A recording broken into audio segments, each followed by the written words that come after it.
வணக்கம். இன்றைய மாவட்ட செய்திகள்.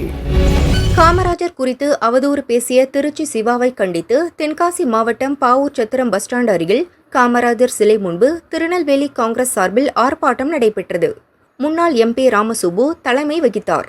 இந்த வன்முறையான இந்த ஒரு பேச்சுக்கு கண்டனம் தெரிவிக்காமல் முதலமைச்சர்களே, அவர்கள் எண்ணத்திற்கு இடம் கொடுக்க வேண்டாம் என்று ஒரு வார்த்தையை சொல்லியிருக்கிறீர்களே, யார் தீயவர்? அவர் தீயவரா இல்ல யார் தீயவர் என்று சொல்லுங்கள்.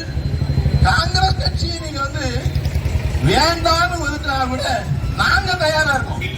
காங்கிரஸ் கட்சிக்காரர் திமுக கூட ஒட்டிக்கிட்டு இருக்க ஆசை எல்லாம் படல. என்ன செஞ்சிருக்க? அடைக்கலப்பட்டினத்துல ஒரு ஆளுக்கு ஒரு சத்துணவு வேலைக்கு கொடுத்திருக்கோம். ஒரு சத்துணவு வேலையை காங்கிரஸ்காரன் சொன்னார் என்பதற்காக, காங்கிரஸ்காரர் வீட்டு பிள்ளை என்பதற்காக செய்து கொடுக்காத அரசு திமுக அரசு. திமுக யாருக்கு என்ன செஞ்சுட்டு சொல்லுங்க? காங்கிரஸ்காரங்க யாராவது காங்கிரஸ்காரங்க இந்த ஆட்சியில வாழ முடிஞ்சுதா? இல்ல.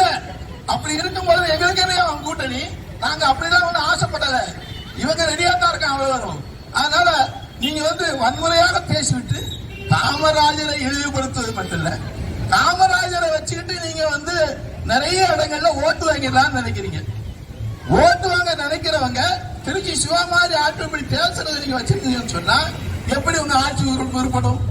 இது போன்ற ஆட்களுக்கு நீங்க நடவடிக்கை எடுப்பதற்கு இதுவரைக்கும் வாய் திறக்காததை நாங்கள் வன்மையாக கண்டிக்கின்றோம். நாங்கள் திருச்சி சிவா அவர்கள் இந்த வார்த்தையை நீங்கள் எந்த நடவடிக்கை எடுக்காமல் இருந்தீர்கள் என்று சொன்னால் இந்த போராட்டம் தமிழகம் முழுவதும் தொடரும்.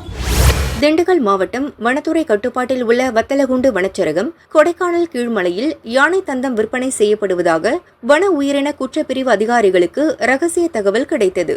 தாண்டிக்குடி பகுதியில் யானை தந்தம் பதுக்கி வைத்திருப்பதாக கிடைத்த தகவலின் பேரில் வன உயிரின குற்றப்பிரிவு அதிகாரிகள் சம்பந்தப்பட்ட நபர்களை சுற்றி வளைத்து பிடித்தனர்.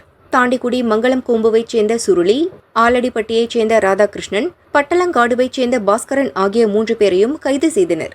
அவர்களிடமிருந்து விற்பனைக்காக வைக்கப்பட்டிருந்த யானை தந்தத்தை வனத்துறையினர் பறிமுதல் செய்தனர்.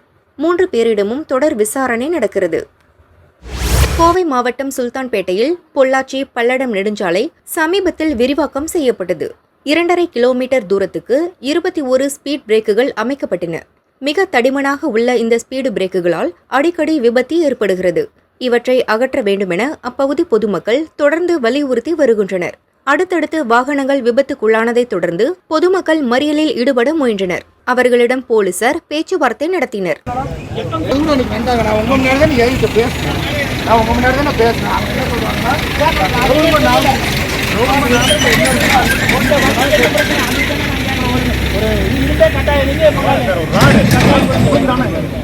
கண்ணு முன்னாடி நடந்தது சார். இங்க முடிக்கிறதுக்குள்ள அங்க ஒரு சாட்சி இருக்கு. அதே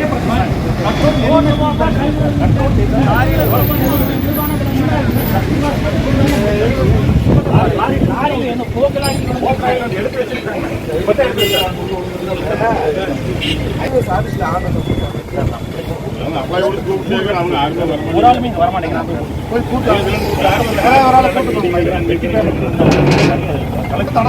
எனக்கு நல்லா தெரியுது. அவங்க போட்டுட்டாங்க. நான் முன்னாடி தான் பேசினேன். கவர்மெண்ட் ஆஃபீஸ் நம்ம போட்டுருக்காங்க. இன்னும் பப்ளிக் இவ்வளவு எதிர்ப்பு இருக்கிறாங்க.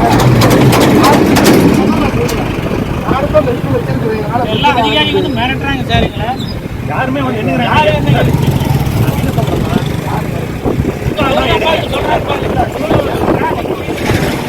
பகுதியாக காமநாயக்கன்பாளையம் முதல் சுல்தான்பேட்டை வரைக்கும் பார்த்தீங்கன்னா 4 லேன் எக்ஸ்டென்ஷனில் பார்த்தீங்கன்னா இந்த ரம்பிள் ஸ்ட்ரிப் நிறையா போட்டு அடிக்கடி ஆக்சிடென்ட்ஸ் அதிகமாக நடக்குதுங்க. இதுக்கு முன்னிட்டு 2 லேன் ரோடாக இருக்கல இந்த மாதிரி பிரச்சனைகள்லாம் நடந்ததே கிடையாது. இந்த 4 லேன் ரோடு போட்டு இந்த ரம்பிள் ஸ்ட்ரிப்னால அதிகபட்சமாக பார்த்தீங்கன்னா கனரக வாகனங்கள் மற்றும் கார்கள், சொகுசு கார்கள் இந்த ரம்பிள் ஸ்ட்ரிப்பில் பாஸ் ஆகல.